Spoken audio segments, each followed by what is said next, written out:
Baik, Assalamualaikum warahmatullahi wabarakatuh. Ya, jadi produk pangan UMKM halal gitu ya. Jadi tadi sudah yang pertama dari Bu Cita itu bergizi gitu.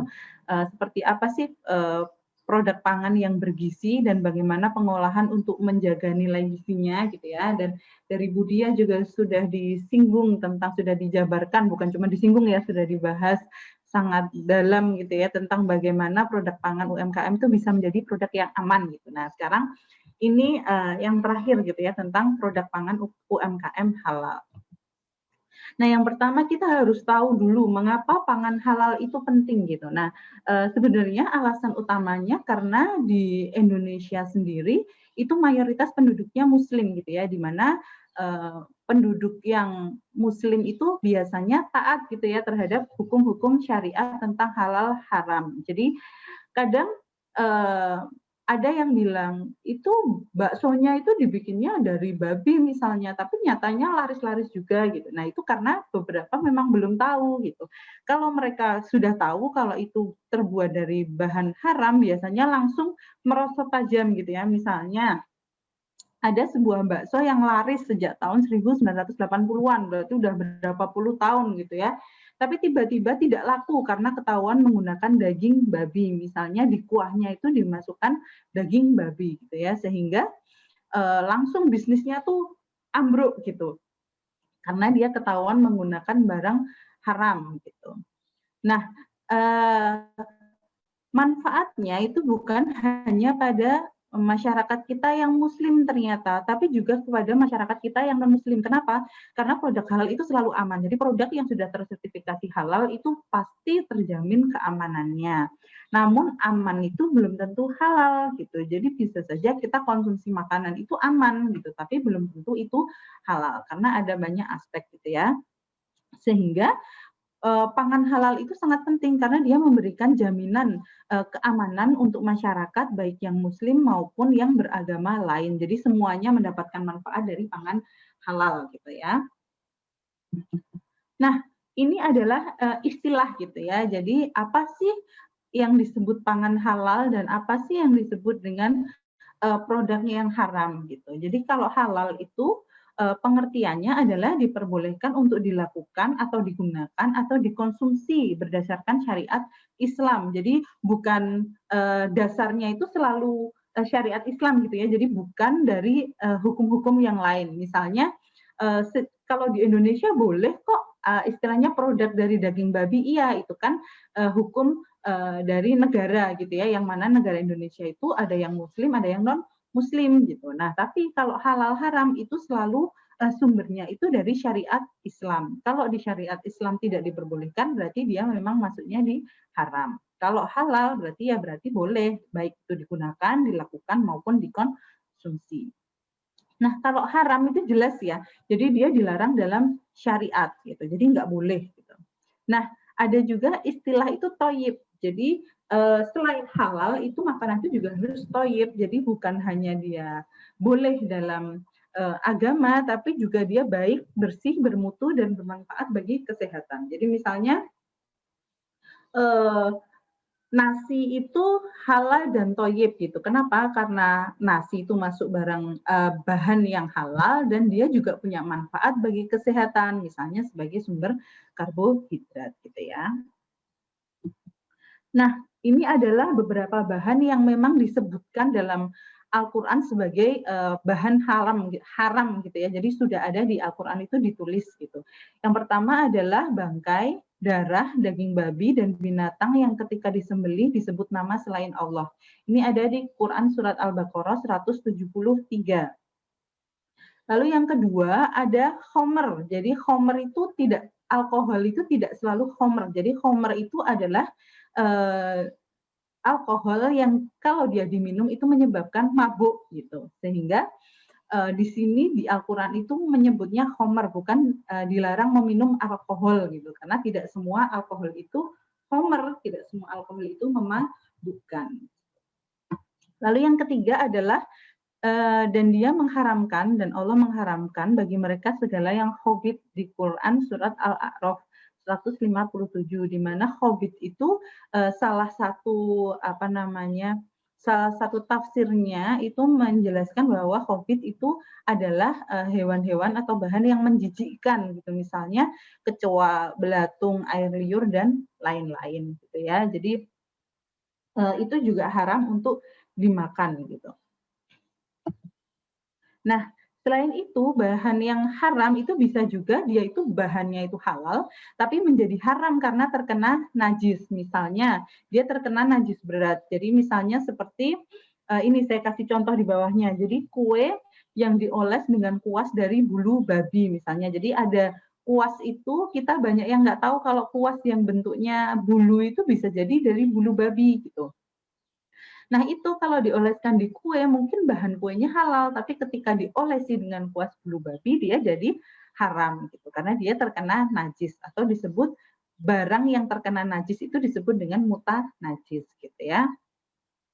Lalu ada juga najis yang sedang, misalnya kotoran hewan atau manusia. Nah, ini kalau dibersihkan tidak ada bekasnya, tidak ada baunya, sudah hilang, berarti itu sudah hilang najisnya. Nah, masalahnya ketika di makanan itu kalau sudah kena ya udah nggak bisa dihilangkan lagi gitu ya, susah gitu ya.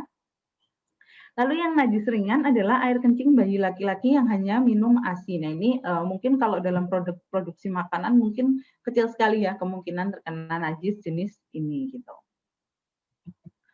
Lalu ini adalah rangkumannya. Jadi tadi kan yang memang disebutkan dalam Al-Quran, lalu ada juga yang dia menjadi haram karena bahannya terkena najis gitu ya. Nah, ini menurut MUI itu ada 7 jenis bahan yang dianggap sebagai bahan haram. Yang pertama babi dan produk turunannya. Jadi semua jenis bahan yang dibuat dari babi itu haram gitu. Contohnya tadi kuas. Kuas tadi bisa jadi dari bulunya babi gitu ya. Lalu bulu dan bahan dari bagian tubuh manusia. Jadi juga nggak boleh membuat makanan atau produk dari tubuh manusia. Misalnya misalnya kita bikin dari kuku diawetkan, misalnya dibikin apalah, dibikin kalung lah, dibikin apa gitu. Nah, itu nggak boleh gitu. Tetap maksudnya haram gitu. Lalu yang ketiga, bahan yang memabukkan atau homer. Nah, itu tidak semua alkohol termasuk homer, karena ada beberapa alkohol itu yang dia tidak memabukkan. Misalnya alkohol dari hasil fermentasi gitu ya. Fermentasi misalnya ada di tape gitu. Nah, itu kan tidak membuat orang jadi mabuk gitu. Tapi kalau yang dia memang diproduksi untuk membuat minuman keras yang memabukkan, maka dia haram gitu ya, termasuk yang keempat, hasil samping homer yang dipisahkan secara fisik. Jadi hanya dipisahkan saja gitu hasil sampingnya, tidak ada perlakuan yang lain. Lalu darah itu juga haram gitu ya. Jadi misalnya dicampur kalau orang sini tuh bilangnya apa? Saya lupa. Saren ya gitu. Diolah menjadi berbagai jenis makanan gitu. Itu haram. Lalu bangkai dan binatang yang disembelih tidak menyebut nama Allah. Jadi misalnya dagingnya sih daging sapi, dagingnya sih daging ayam, tapi dia tidak disembelih dengan menyebut nama Allah. Ya, itu hukumnya atau status barang itu menjadi bahan yang haram. Lalu hewan lain yang diharamkan seperti hewan buas atau bertaring, binatang yang menjijikkan, bahan yang beracun, hewan yang hidup di dua alam. Nah, itu juga tidak boleh gitu. Nah, untuk bangkai tadi ada satu pengecualian bangkai yang boleh dimakan, yaitu bangkai ikan gitu ya. Jadi kalau ikan itu sudah mati itu boleh kita makan, itu hukumnya adalah halal. Nah, status halal itu harus 100%. Jadi kadang orang itu ya kan cuman paling kena itunya gitu, cuman kena sedikit. Nah, itu nggak boleh. Status halal itu zero tolerance. Jadi tidak ada toleransi di dalamnya. Tidak boleh ada keraguan meskipun itu 1% ataupun bahan haram meskipun sangat sedikit jumlahnya gitu. Jadi misalnya kayak kuas tadi, mungkin kan diolesnya ya cuman bagian atasnya aja, tidak kena secara keseluruhan gitu ya, tetap nggak boleh gitu, karena dalam halal itu 100% nggak boleh ada tercampur walaupun sedikit gitu. Nah, Titik kritis kehalalan pangan itu ada 3, yang pertama di bahannya, lalu ada di fasilitas produksinya, lalu nanti akan berdampak ke produknya gitu. Kalau bahan tadi sudah disebutkan ya, saya jelaskan tadi ada 7, lalu fasilitas produksi nanti akan kita bahas, lalu nanti produknya akan kita bahas juga lebih lanjut. Nah, ini bahan, ada 3 jenis bahan yang, berbeda titik kritisnya, berbeda bobot kritisnya gitu. Yang pertama itu tidak kritis, jadi tidak perlu dokumen halal, misalnya sayuran segar gitu, air murni, misalnya kita ambil air dari keran gitu, dari sumur, nah itu juga, tidak kritis gitu, dia masuk ke yang disebut sebagai positive list atau susu murni, atau telur asin, atau bihun kering.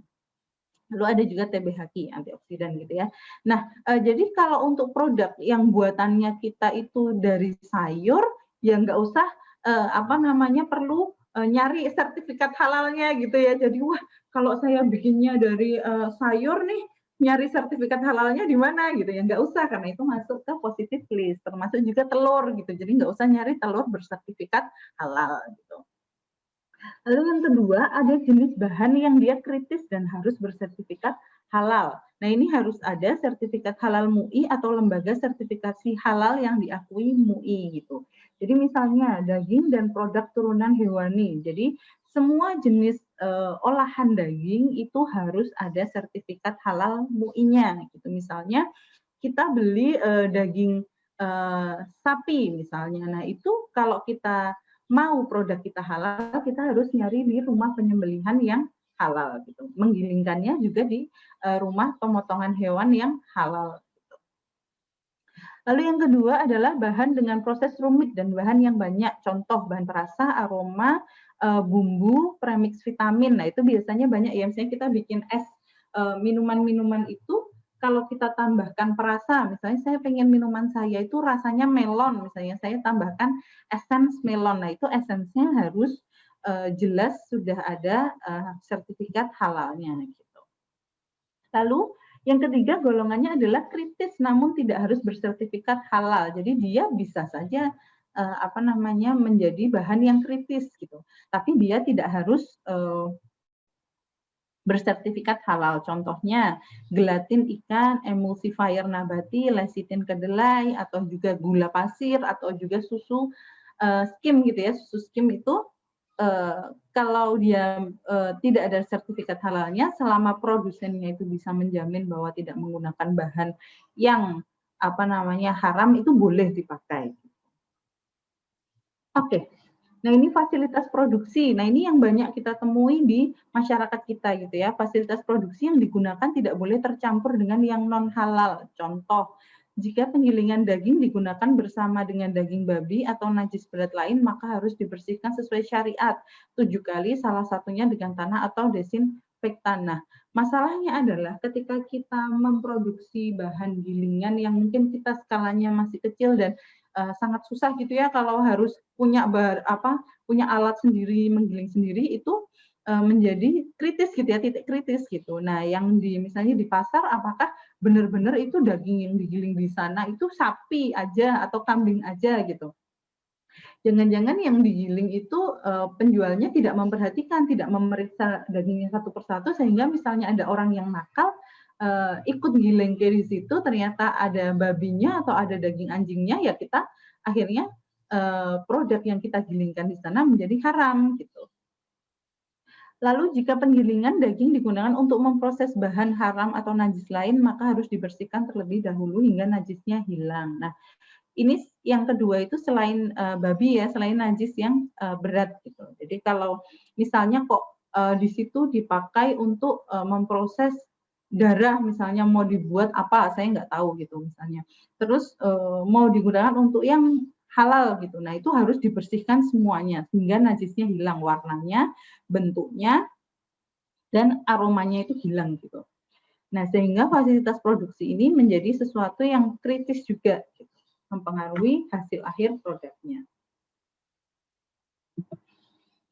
Produk. Nah, ini yang ketiga adalah produk. Produk yang sudah selesai diproduksi harus dijaga kehalalannya dengan saat mendistribusikan produk tidak bersinggungan dengan produk non halal. Misalnya satu rumah makan itu dia membuat 2 produk gitu. Misalnya yang satu itu bakso babi, yang satu bakso sapi gitu. Tapi dia di rumahnya itu dipisah tuh masaknya gitu, sudah dipisah fasilitas produksinya. Tapi ketika dibawa ke mana? Ke tempat outletnya itu dibawanya bareng satu truk gitu. Nah, ternyata ketika membawa satu truk itu nggak rapat gitu sehingga bisa resiko tercampur misalnya. Nah, itu menjadi produknya menjadi tidak halal gitu. Lalu yang kedua memberikan nama yang tidak memberikan nama yang tidak mengarah ke sesuatu yang haram. Jadi diharapkan produk yang halal itu tidak boleh mengarah ke nama yang haram, kekufuran atau porno, misalnya bakso kuntilanak, waffle bikini, coklat Valentine, kopi B2 gitu ya. Jadi B2 itu kan di masyarakat kita itu identik dengan babi gitu ya, produk babi. Sehingga kalau kita bilang kopi B2 itu loh, kopinya kok kopi babi. Itu nggak boleh gitu.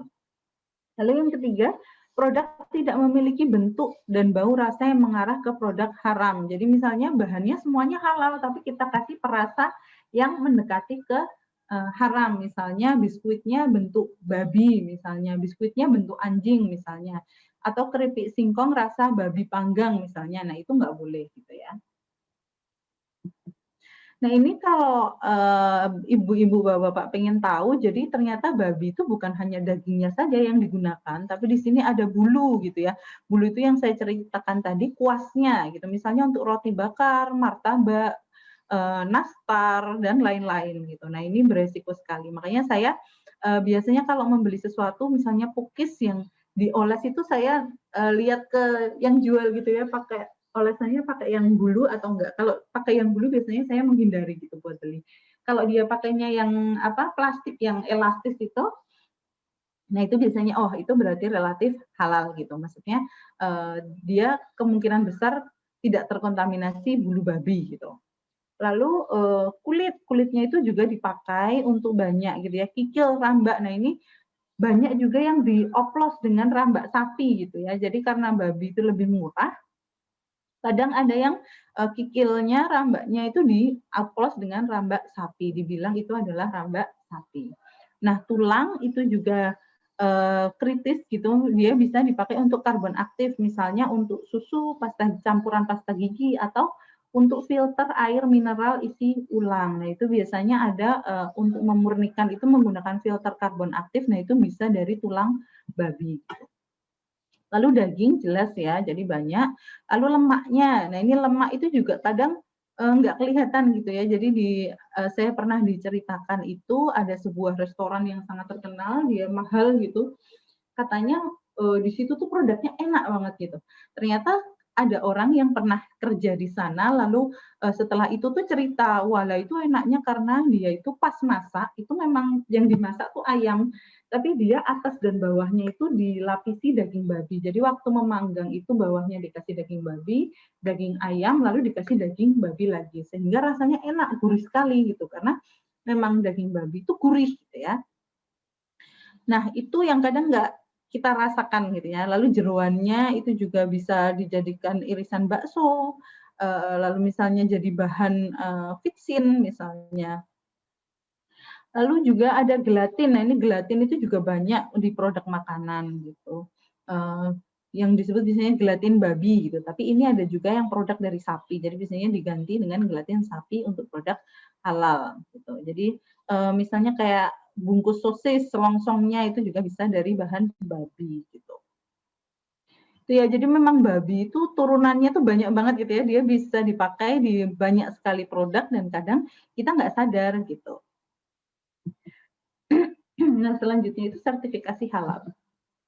Jadi apa sih keuntungannya kalau kita itu melakukan sertifikasi halal? Ini adalah contoh bawang goreng di Palu gitu, ada barang goreng terkenal namanya Sri Rezeki gitu. Jadi dia isinya cuma bawang goreng aja, tapi dia di sertifikasi halal dan itu memang laris sekali gitu ya.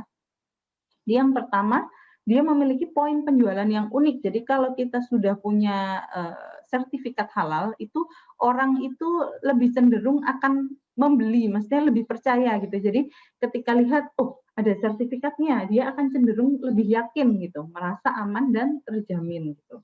Lalu menembus pasar halal global. Jadi sekarang itu pasar halal itu luar biasa minatnya di seluruh dunia gitu. Bahkan negara-negara non-Muslim seperti Korea misalnya atau negara Cina itu tahu betul bahwa pasar halal ini sangat berpotensi gitu ya. Jadi misalnya ada emping gitu, emping itu disertifikasi halal nanti bisa diekspor gitu. Benar-benar itu bisa diterima sampai internasional gitu.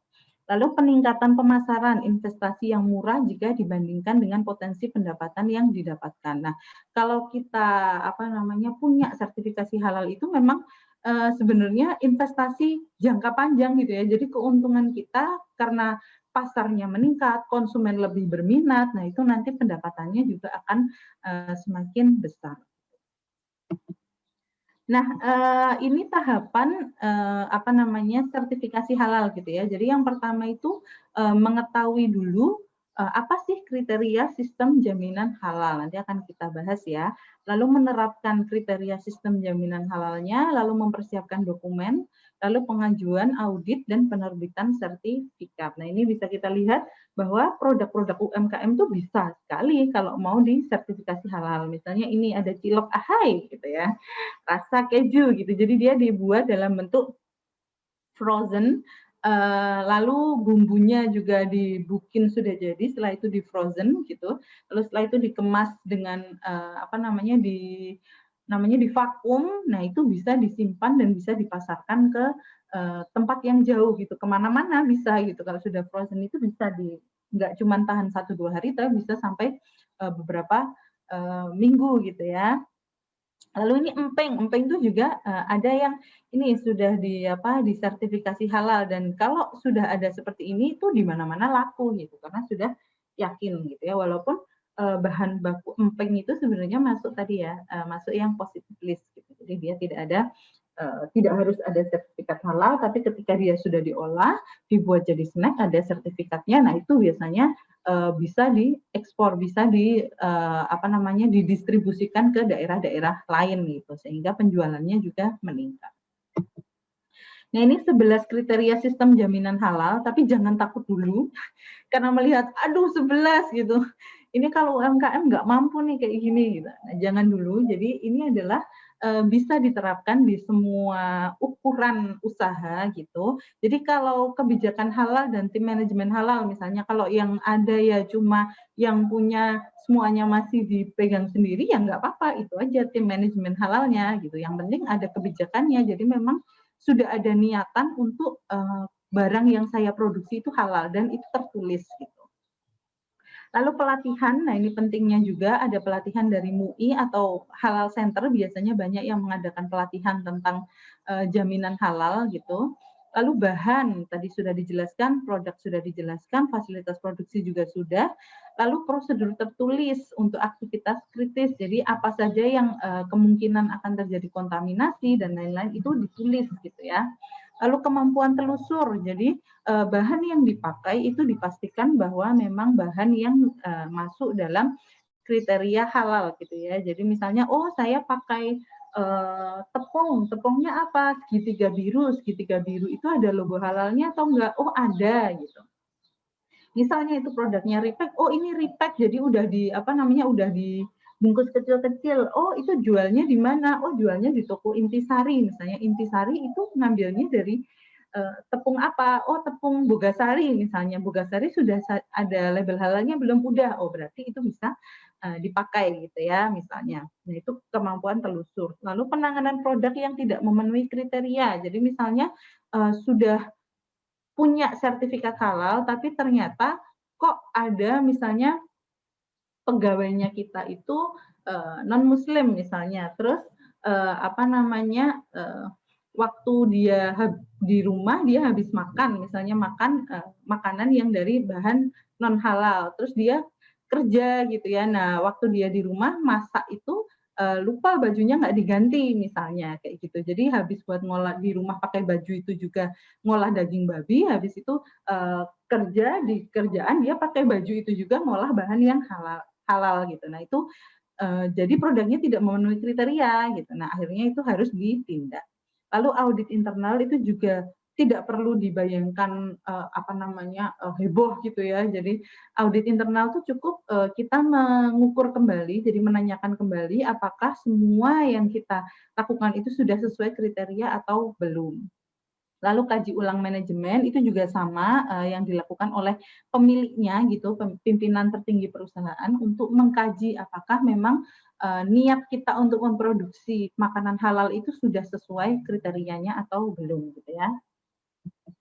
Nah, dokumentasi itu sebenarnya rumusnya mudah. Jadi mencatat yang dilakukan dan melakukan sesuai catatan. Yang sulit itu adalah memulai gitu.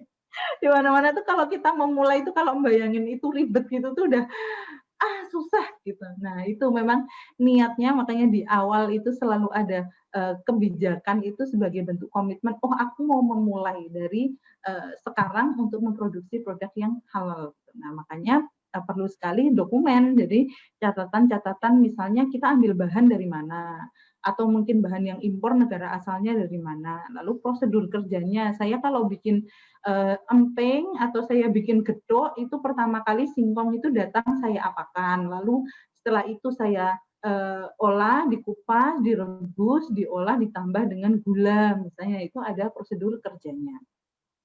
Lalu dokumen pembelian barang dan penerimaan barang, jadi dicatat gitu ya. Saya beli hari ini beli tepung sekilo, gula pasir setengah kilo, nah itu dicatat. Untuk barang yang memang ada stoknya, kalau yang dia nggak ada stoknya ya nggak usah dicatat gitu. Jadi misalnya nggak ada stoknya tuh, saya hari ini beli apa namanya buah untuk salad buah, buahnya melon satu langsung habis gitu ya nggak usah dicatat di dokumen stok. Nah, ini adalah pengajuan audit dan penerbitan sertifikat. Jadi yang pertama tadi memahami kriterianya dulu, menerapkan, lalu menyiapkan dokumennya, baru melakukan pendaftaran. Nanti setelah pendaftaran itu akan ada audit gitu ya. Setelah membayar akan ada audit, lalu nanti diputuskan oleh Komite Fatwa MUI itu apakah masuk kriteria sebagai produk yang halal atau enggak. Kalau dia bisa diterima, dia akan menerima sertifikat halal dari BPJPH. Gitu. Nah, ini yang biasa ditemui gitu ya. Jadi kemarin sempat saya wawancara dengan UMKM juga produksi telur asin, jawabannya sama. Saya tuh minat sih sertifikat halal, tapi pertama biayanya besar. Yang kedua saya tuh nggak yakin kalau yang saya punya sekarang, fasilitas produksinya dan lain-lain itu bisa memenuhi kriteria halal gitu. Nah, apa yang bisa saya lakukan? Yang pertama niat dan memulai dari yang bisa kita lakukan gitu. Karena proses sertifikasi halal tuh mungkin banyak yang harus disiapkan sehingga kita bisa mulai dulu dari yang kecil gitu. Misalnya, memastikan bahan baku bersertifikat halal atau masuk dalam kategori tidak kritis atau positif list gitu ya. Jadi misalnya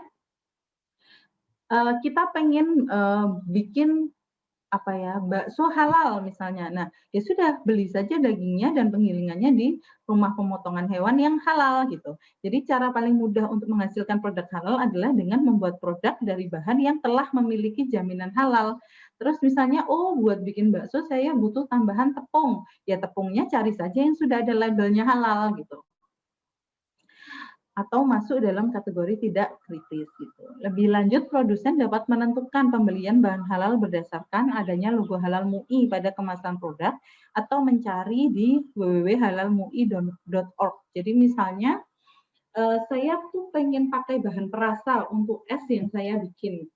Terus bahan perasa apa saja sih yang masuk di list halalnya MUI? Nah, ini bisa dicari di website ini gitu ya. Nah, bisa dilihat oh ternyata merek itu halal gitu. Nah, jadi saya kalau beli ke toko roti itu saya akan bilangnya, "Bu, saya mau beli perasa atau essence yang yang merek ini." Gitu. Nah, itu biasanya lebih terjamin gitu ya.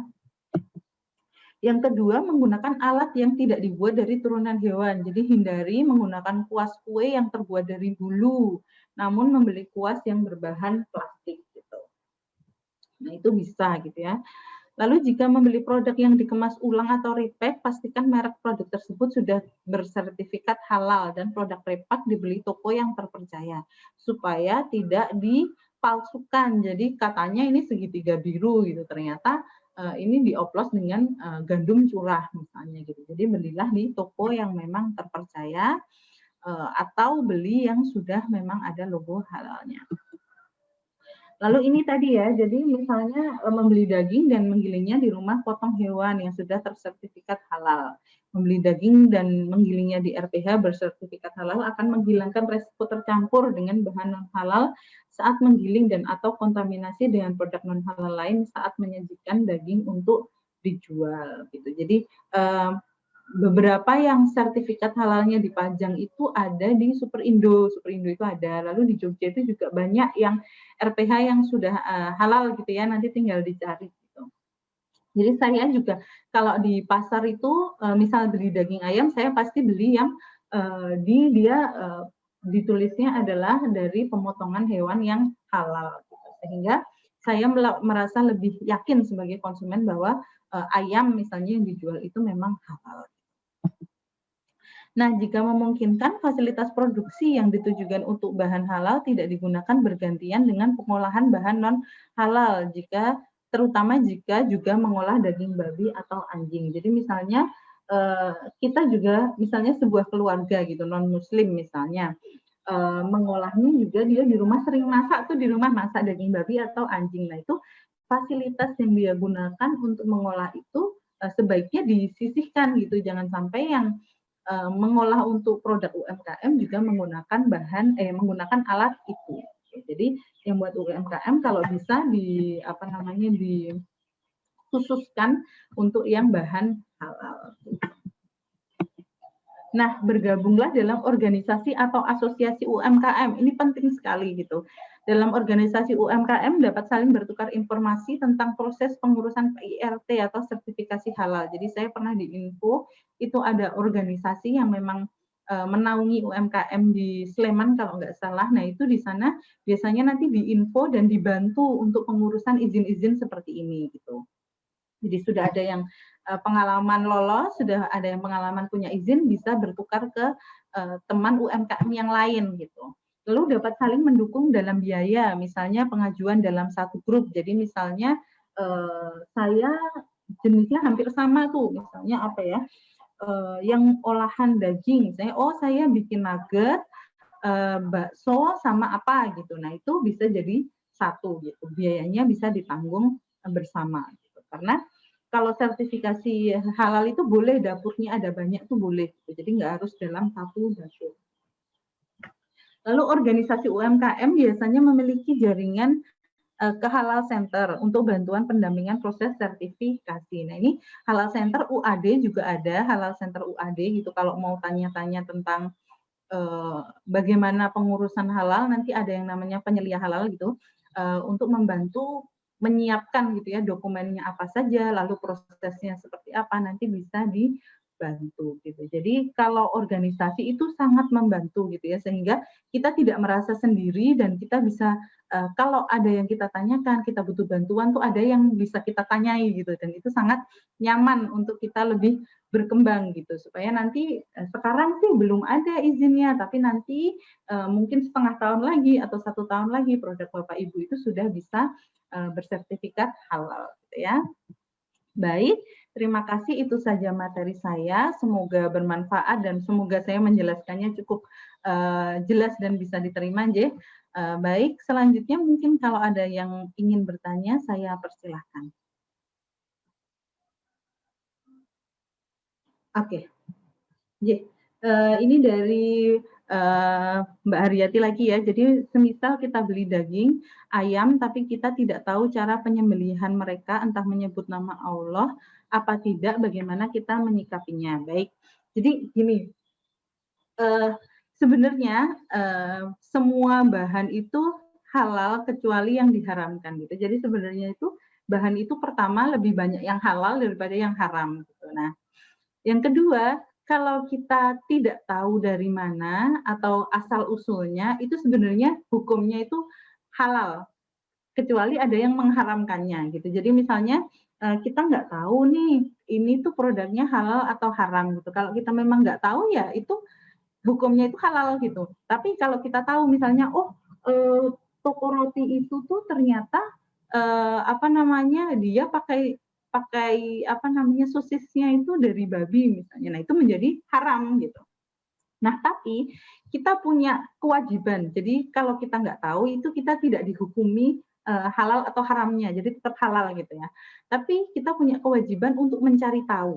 Jadi, semampu kita. Jadi misalnya kayak, kita beli di pasar, wah kita nggak tahu nih yang, ini halal atau haram gitu. Nah, berarti kita punya kewajiban untuk mencari mana yang sumber yang halal gitu. Jadi kita cari, kita usahakan, kecuali kalau memang nggak bisa gitu. Nah itu memang nggak bisa dihindari gitu. Tapi kalau selama kita masih bisa mengusahakan gitu, misalnya kita membeli roti, kita nggak tahu nih rotinya halal atau haram, terus kita cari nih di Halal MUI misalnya. Nah itu adalah bentuk upaya kita bahwa produk yang kita makan itu adalah yang halal, termasuk ketika membeli daging gitu ya Mbak Haryati. Jadi bisa dicari dari pemotongan yang memang tersertifikasi halal. Itu Mbak Haryati apakah bisa dipahami?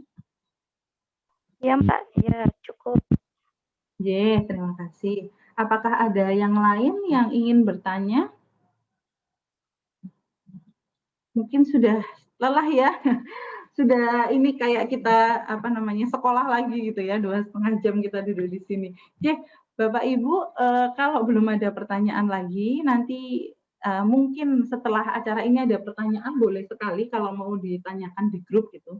Nanti akan kita bantu jawab semampunya gitu. Lalu setelah ini akan kita foto bersama ya Bapak Ibu gitu.